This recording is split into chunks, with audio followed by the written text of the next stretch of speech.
Друзья, всем привет! Сегодня вот выехал испытывать велотрайк. Вот на нем сижу. Проехался уже около 6 километров.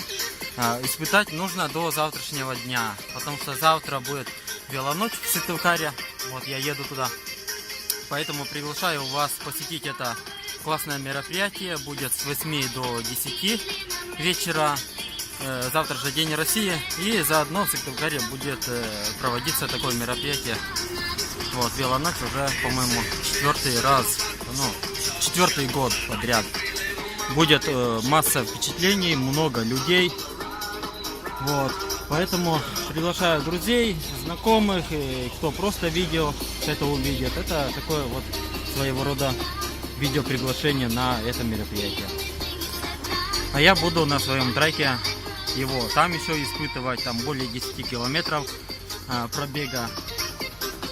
Посмотрим, как и что выйдет. Сегодня в Акау-Искуломе. Ну, что еще сказать. Хэштег велоночь 2018.